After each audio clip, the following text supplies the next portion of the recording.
বাবা মায়েরা সন্তানের কথা যতটা ভাবে ঠিক ততটাই কিন্তু সন্তানেরও বাবা মার কথা ভাবে। মাত্র 2 দিন হয়েছে আমার নানুকে মা বাড়িতে দিয়ে আসছে, তাতেই তো আমার মা চিন্তায় শেষ হয়ে যাচ্ছে। হ্যালো এভরিওয়ান, আসসালামু আলাইকুম। কেমন আছেন সবাই? সকালবেলা ঘুম থেকে উঠেই আমার ছোট বোন রুটি বানানো শুরু করে দিছে, কারণ আজকে আমরা নানু বাড়িতে যাব আর নানা নানুর জন্য এই রুটিগুলো নিয়ে যাব।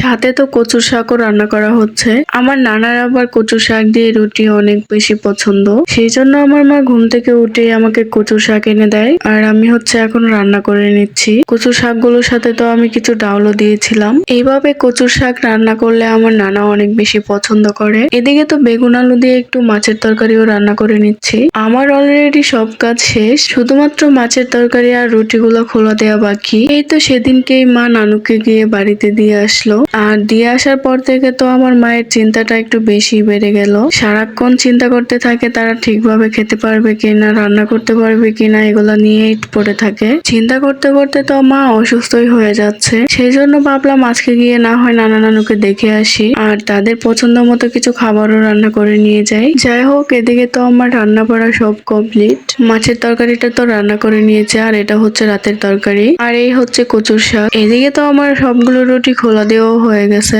ঘরে এসে যা যা নিব সেই সবকিছু আমি একটা টিফিন বাটিতে নিয়ে নিছি, সাথে কিছুটা গরম ভাতও নিয়েছি। তারপর নিজেরা রেডি হয়ে এখন ঘর থেকে বের হয়ে গিয়েছি। আমি একা যাচ্ছি না, সাথে আমার ছোট বোনও যাচ্ছে। নানু বাড়িতে যাওয়ার জন্য পাগল তো হয়ে যায়, কিন্তু যাওয়াটা যে কতটা কষ্টের সেটা শুধু আমরাই জানি। দুনিয়ার সব কিছু আপডেট হয়ে গিয়েছে, কিন্তু আমার নানু বাড়ির রাস্তা এখনো আপডেট হতে পারেনি। আমাদের 2 বোনের তো নাজেহাল অবস্থা। একে হলো বাতের বাটি, তার উপর আয়নের কাপড়ের ব্যাগ, সাথে আয়ান তো ফ্রি আছেই। বেচারা এমনিতে সারা বাড়ি দৌড়াতে পারে, কিন্তু কোথাও যাওয়ার কথা শুনলে এক পাও হাঁটতে চায় না, এতটাই বজ্জাত ছেলে একটা। এমনিতে 1-2টা গাড়ি যদিও যায়, কিন্তু কিছুদিন ধরে রাস্তার অবস্থা একদমই ভালো না, সেই জন্য কোনো গাড়ি যাইতে চায় না।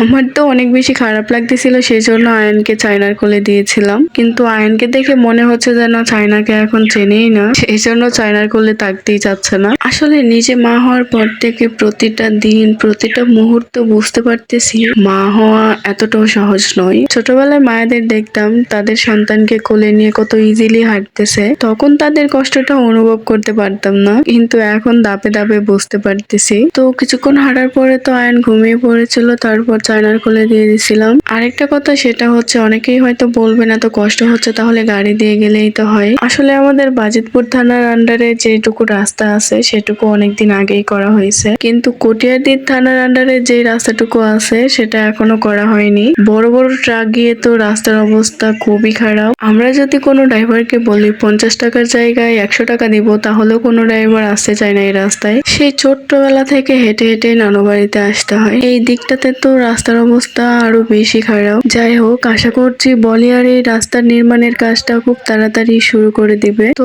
অবশেষে নানু বাড়িতে চলে আসছি, কিন্তু মনে হচ্ছে যেন রাজ্য উদ্ধার করে আসছি, ঠিক এতটাই কষ্ট হচ্ছিল আমাদের। এসে তো দেখি নানু বাড়ির সামনেই বসে আছে চেয়ারের মধ্যে। আমার নানু তো এখনো তেমন সুস্থ হয়নি, সেটা চেহারা দেখেই বোঝা যাচ্ছে। আর আমার যেহেতু প্রচন্ড গরম লাগছে আর আয়ানও ঘুমিয়ে পড়েছে, সেই জন্য তাড়াহুড়ো করে ঘরে চলে আসছি। তো আজকের ভিডিওটা আর বড় করছি না, দেখা হয়ে যাবে নতুন কোনো ভিডিওতে। আল্লাহ হাফেজ, আসসালামু আলাইকুম।